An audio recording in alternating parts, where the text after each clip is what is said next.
इकाई 5 सवाल मन के जवाब डॉक्टर कलाम के साक्षात्कार। आज हम इसका भाग 2 देखेंगे, जिसमें आगे के प्रश्न दिखाए गए हैं। प्रश्न करता है तरुण पटेल, कक्षा 8, लंदन। उसका प्रश्न है, हम प्रवासी भारतीय मातृभूमि के प्रति गर्व की भावना कैसे विकसित करें। तो डॉक्टर कलाम ने जवाब दिया है कि भारतीय मूल का कोई भी व्यक्ति एक बृहद भारतीय परिवार का अंग है और उसे हमारे देश की सांस्कृतिक विरासत पर गर्व है। सौभाग्य से आप लोग ऐसी स्थिति में हैं कि अपनी मातृभूमि से अच्छी तरह से जुड़े हुए हैं और यही आपके लिए गौरव की बात है। अगला प्रश्न पूछा है सत्यम ने, कक्षा 10, जिला स्कूल मुंगेर से।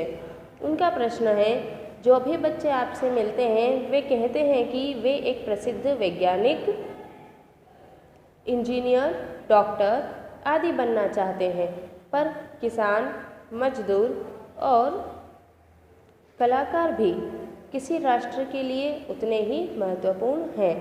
हम ऐसे ही परिवारों से आते हैं। हमारे लिए आपका क्या संदेश है। अब यहाँ पर इसे अब्दुल कलाम जवाब दे रहे हैं, किसान, मजदूर, कलाकार और दस्तकार ये सभी हमारे राष्ट्र के अभिन्न अंग हैं। अर्थात वे ये कह रहे हैं कि हमें इन्हें भी कम नहीं समझना चाहिए।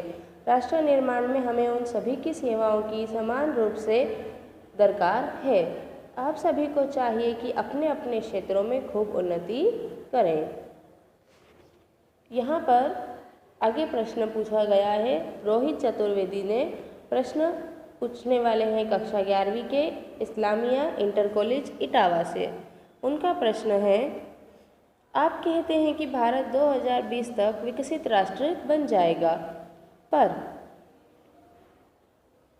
निरंतर बढ़ती जनसंख्या और बेरोजगारी इसे संभव होने देगी। अब इतने महत्वपूर्ण प्रश्न का जवाब देखिए अब्दुल कलाम जी क्या देते हैं।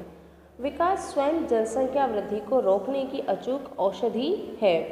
जनसंख्या वृद्धि यानी लोगों की अधिक संख्या है। इसमें जन शिक्षा, विशेषकर स्त्री शिक्षा की बात भी सम्मिलित है। तो इसमें किसे महत्व दिया गया है? स्त्री शिक्षा को। इससे छोटा परिवार, सुखी परिवार की मान्यता को बल मिलता है। भारत 2020 का मिशन यहाँ के युवाओं को रोजगार के पर्याप्त अवसर सुलभ कराएगा। ग्रामीण क्षेत्रों में भी बड़ी संख्या में उद्योग धंधे स्थापित किए जाएंगे, जिससे उन क्षेत्रों में रोजगार के प्रचुर अवसर पैदा होंगे। अगला प्रश्न है अर्श मेहता का, कक्षा 12, तेजस हाई स्कूल बड़ौदा से। उनका प्रश्न है, आपको ऐसा क्यों लगता है कि 2020 तक भारत विकसित राष्ट्र बन जाएगा? यानी हमारा जो मिशन है 2020, जो विज़न है, उसके लिए पूछा गया प्रश्न। तो कलाम जी कहते हैं, भारत की जनसंख्या 1 अरब से अधिक है।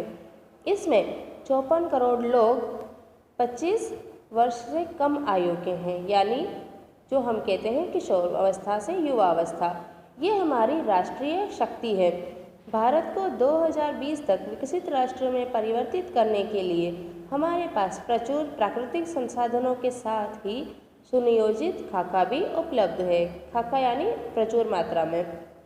54 करोड़ युवाओं के विचारों की एकता निश्चय ही इसे विकसित राष्ट्र में परिवर्तित करने में सफल होगी। अगला प्रश्न पूछा है एस कार्तिक ने, कक्षा 12, अमर ज्योति इंग्लिश स्कूल बेंगलुरु। कई छात्रों के बड़े बड़े लक्ष्य होते हैं, पर आर्थिक तथा अन्य समस्याओं के कारण वे इन्हें प्राप्त नहीं कर पाते। तो वे अपना लक्ष्य आखिर कैसे प्राप्त करेंगे? डॉक्टर कलाम ने अच्छा जवाब दिया, कहा कि स्कूल में पढ़ाई में अच्छा प्रदर्शन करने पर छात्रवृत्ति प्राप्त होगी। छात्रवृत्ति जिसे हम सामान्य भाषा में स्कॉलरशिप कहते हैं। साथ ही उच्च शिक्षा के लिए बैंकों से ऋण लेने हेतु पात्रता भी बनेगी। अगर आपके अच्छे मार्क्स हैं तो स्कॉलरशिप भी मिलेगी और बैंक से आपको शिक्षा संबंधित लोन भी मिलता है। जीवन में ऊंचा लक्ष्य निर्धारित करने पर बाधाएं तो आती ही है। हमें कठोर परिश्रम और उत्कृष्ट कार्यों से इन्हें पराजित करना होगा। विघ्न और बाधाओं से व्यक्ति को पराजित नहीं होना चाहिए। आगे प्रश्न करते हैं मिथुन के, द्वितीय वर्ष, बी लेवल, AICT अमृतापुरी से। इनका प्रश्न है, भारत को विकसित राष्ट्र बनाने में राजनीतिज्ञ की क्या भूमिका होनी चाहिए? तब इन्होंने जवाब दिया कि सिर्फ युवा ही नहीं, हमारे राजनीतिज्ञ भी विजन 2020 के मिशन के लिए जरूरी है। ये कहते हैं, जिम्मेदार राजनीतिज्ञ दूरदर्शितापूर्ण नीतियाँ बनाता है। महात्मा गांधी ने निष्ठा के राजनीतिक सिद्धांत को सत्य, अहिंसा और निस्वार्थ भावना में ढालते हुए ब्रिटिश शासकों के विरुद्ध अपनी लड़ाई छेड़ी थी। वर्तमान राजनीतिज्ञों को अपने कठिन परिश्रम, उत्कृष्टता और पारदर्शी कार्यों से मार्गदर्शन देना होगा। साथ ही गरीबी रेखा से नीचे रह रहे लगभग 26 करोड़ भारतीयों के उत्थान के लिए भी कार्य करना होगा।